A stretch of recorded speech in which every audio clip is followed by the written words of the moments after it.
The Running Man. This is a spoiler review. I do have a non-spoiler review up on soundofbetterinmyhead.com, so if you want to check that out before you get into this one, that's probably a good idea. I ended up giving this a 2.5 out of 5.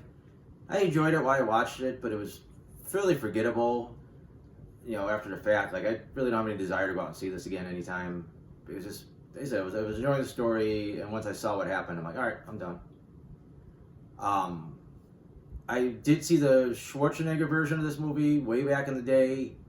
Never really made big impression on me. Like, it was fun for the time. There's a lot of one-liners, but one of his more forgettable, action movies. I did probably about a year or so ago. I read a summary of what happens in the book. I was actually pretty surprised that the book's like way different than the movie. And then seeing the trailers for the new movie, it seemed like it was going to follow the book more than anything. And I say that's pretty much the case from what I know. It does seem to really stick with the book for the most part. There's a fair amount of action in the trailer, so I was expecting at least a lot of action here, and that doesn't really happen. Like, I think most of what you see is in the trailer. There's a couple other odds and ends, but and none of it's really that memorable. There's a couple okay parts, like, okay, that stands out, but overall throughout the movie, it's just kind of forgettable. You can move on to the next thing pretty quickly. Like the big stuff that stands out, like the squirt gun scene on the electrified floor, or the explosion on the bridge. Like, there were things that were in the trailer, like those on their own they look really cool or interesting. But in the movie, it's like, okay, whatever. They said it's pretty forgettable. Plot-wise, again, it seems to mostly follow the book. Until the end, they decided to do I don't want to say a completely different ending, but a pretty dramatically different ending. I guess this is a spoiler for the book, if you haven't read the book either, like I haven't. In the book, at the end, he's wounded. He finds out his wife and daughter were killed, so he just goes ahead and crashes the plane into the network's tower and kills all the bad guys and himself, and that was the end. In this version, the plane's almost there. It gets shot down, and you think he's dead, but then you hear that basically a little like conspiracy video that everyone thinks he survived. Well, not everyone, but the people think he survived, and there seems to be some evidence of that. And if they would have left it like that, I think it would have been an interesting ending compared to like the book and the original movie. That their own third choice. Like, is he out there or is he not out there? But then they even have a scene where his wife's shopping with a kid, and a stranger sends her these socks, and you see him outside in the mask. And I think if even we ended it there, I'm like, okay, he's alive. It's pretty more confirmed than just leaving a little bit of a mystery. But I could live with that. I thought that was interesting enough of an ending. But then she goes out there and sees him, so it's like, okay, I thought he'd like disappear as a car drove past or something. But no, he stayed out there. And then they had this whole other sequence where you go to the studio, and there's this little mini riot going on, and he shows up. Turns out he's in the crowd, and he gives him a chance to shoot Josh Brolin's character, and it just felt tacked on. Like, it just felt like a cheesy way for him to get his revenge on the big bad of the film. And I don't think it worked for me at all. Speaking of Brolin, the acting in the film's solid. Everybody does a good job, but most characters are not in it as much as I would have thought.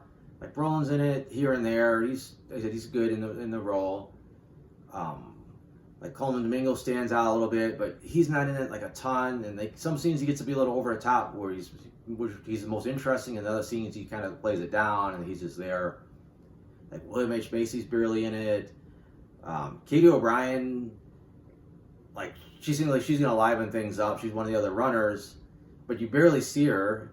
And they did this really weird thing with her death scene where they showed this video where she gets away, and then it's like, oh, actually, turns out two little kids with flamethrowers were waiting for her at this barn that she was hiding out in and burned her to death.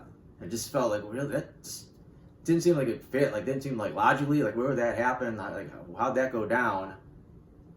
And we've already seen at that point in the movie that they manipulate footage. I was like, oh, maybe she survived. They were just trying to make you think she died, or something else happened to her. But So I kept waiting for her to pop up somehow, some way later in the movie. But that's how they took her out. That was just really weird. But yeah, she's barely in it. Michael Cera has a decent enough sequence. It's basically a little bit more than you see in the trailer, where he sets up all these like traps in his house. And the only one that's remotely interesting is the first one with the squirt gun, and that's not even that interesting. The rest are just like, okay, these are gonna be cool. Okay, no, it's not. It's just lame. And I believe that stuff is all tacked on because that's not in the book.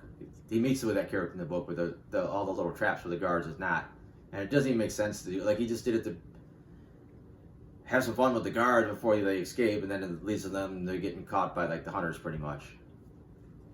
That was a weird sequence. Basically, it's Glenn Powell's movie, and he keeps it going. Like, he's gonna be like this kind of everyman, like this down on his luck, guy trying to protect his family or help his family out, get medicines, get money. But he also has to be an action hero, and he also has to be like kind of like righteous, and you got to believe like he's got this anger, but he's gonna do the right thing. And I think he does it, but it's not like an A-list caliber performance in my opinion, but it's good. Like I said, when the movie kind of has a lot of lulls, and I think you still are invested in his character even when nothing crazy is going on. And it's a weird structure, and I think again it goes back to trying to be like the book. The Running Man game is supposed to be like a month-long contest, and it's like 2 weeks in, it's like, how are you gonna stretch this out to the month? And they really don't. It's like after this is pretty much wrapping up, which is fine, but it's like so weird to have such a long time period. Like, he's got to make it 30 days, and then it's like everything goes like, nah, actually you really can't. It's hard to do more than like 2 weeks. So nothing. I don't know. Just the flow feels weird. Like, it's like, how is it supposed to go for a month? And it's like, okay, it can't. So it just kind of ends early. That's another weird plot hole, I guess I want to call it. The lead hunter, who's fine in the movie, he helps a lot with his look, and he's got a little bit of a theatricality about him, but he's not super interesting. It's not like the first film. The first film was like almost like a video game. Like, all the hunters had like crazy gimmicks, and like that led to like invent up death sequences and Schwarzenegger picking off one by one. Where here, they're all pretty bland, and like a couple of them die here and there, but it's not like the movie where it's like he's picking them off. Like, no, it's kind of a late in the film thing, and it's not that dramatic.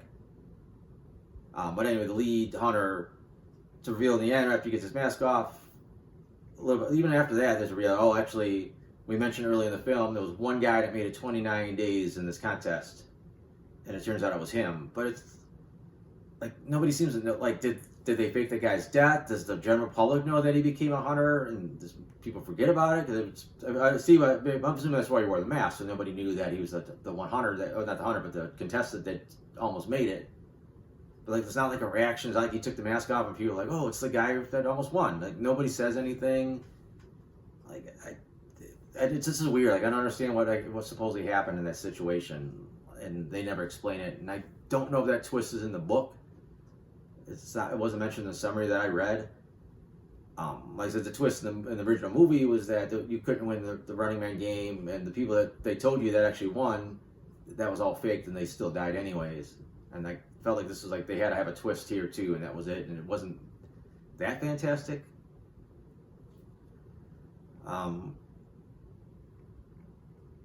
But I think that's about it. Like I said, it was fine. I watched it. I was enjoying it. I was trying to see where things went. I had that summary in the back of my head about how the book had the kind of a tragic ending. And for a minute, I thought the movie might go that way. I was like, wow, they might stick with the book and do the tragic ending. And that's pretty crazy. And then they didn't, which was fine, but they did it such a weird, convoluted way. I'm like, this is not interesting. They could have did something a little bit better. So again, it's fine, but you're going to start forgetting this movie pretty quickly. That's about it. Like I said earlier, I have a blog, soundedbettermyhead.com. I'll have the non-spoiler version of this review up. I got other movie reviews on there. I got some TV show reviews. I got a couple video game reviews. I got a comic strip that I do. So there's something worth checking out, I think, on there. So if you want to check it out, that's awesome. Well, other than that, thanks for watching.